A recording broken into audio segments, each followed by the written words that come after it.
જય વાઘેશ્વરીમાં મમ્મી કિચનમાં તમારું સ્વાગત છે। આજે આપણે 12 મહિના ભરવાનો મસાલાની રીત તમને દેખાડું છું।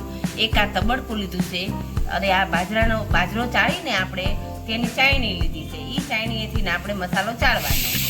આપણે આ મસાલો ચાળી લઈએ।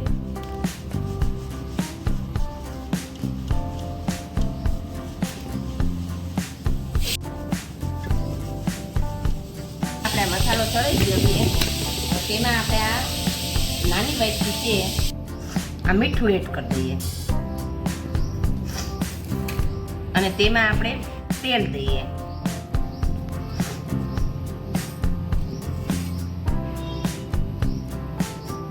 આ તમને સેમ્પલ દેખાડું છું, બાકી 12 મહિનાનો મસાલો તો એટલો ન હોય, તો આપણે વધારે છે મસાલો।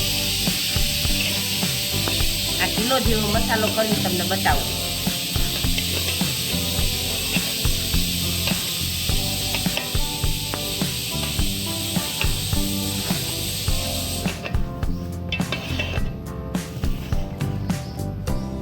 અને હાથ વડે આમ કરવાનું।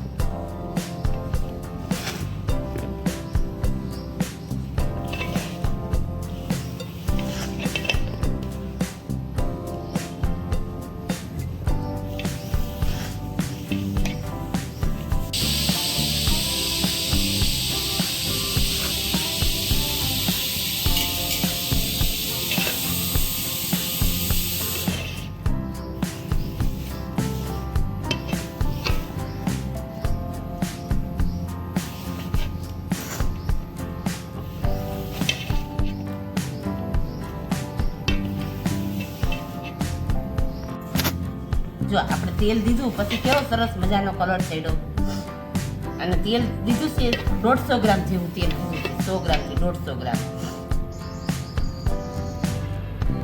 જો કેવું એકદમ લાલ સરસ મજાનું થયું મસાલો।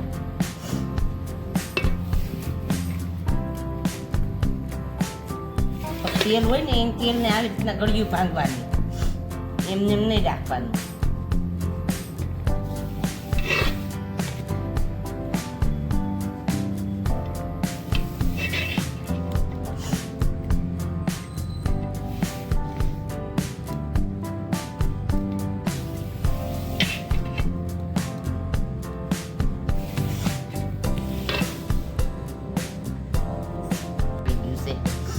અને મીઠું પણ માપે છે। મીઠું આમાં બહુ ન નખાય, મીઠું બહુ નાખીને તો આપણો મસાલો બગડી જાય, એટલે થોડુંક જ નાખવાનું। મીઠું નાખવું પણ જરૂરી છે, મીઠું ન નાખી તો આપણો મસાલો બગડી જાય, પણ બહુ જ નહીં નાખવાનું, થોડુંક જ નાખવાનું। 2 ચમચી, આ કિલા જેવામાં 2 ચમચી જેટલો જ નાખવાનું મીઠું।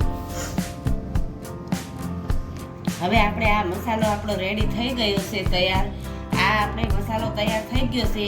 પેલા ફરતા ડબ્બામાં એડિયું ચોપડી દીધું મેં ફરતે, અને પછી આ ડબ્બામાં મસાલો ભર્યો છે મેં। આમાં થોડોક મસાલો નાખ્યો છે, થોડાક મીઠાના ગાંગડા નાખ્યા છે, અને થોડોક મસાલો નાખ્યો છે, થોડાક મીઠાના ગાંગડા નાખ્યા છે। એવી રીતના મેં ભરીને ડબ્બામાં કમ્પ્લીટ કરીને 12 મહિનાનો મસાલો ભરી દીધો છે। આ મસાલો એવો ને એવો રહેશે, કલર પણ એકદમ સરસ થયો છે મજાનો, અને લાલ ચટક જેવો આખા વર્ષ માટે રહેશે। જો તમને આ મસાલાની રીત તમને પસંદ આવી હોય તો કોમેન્ટ કરીને જણાવજો, કરવાનું ભૂલતા નહીં।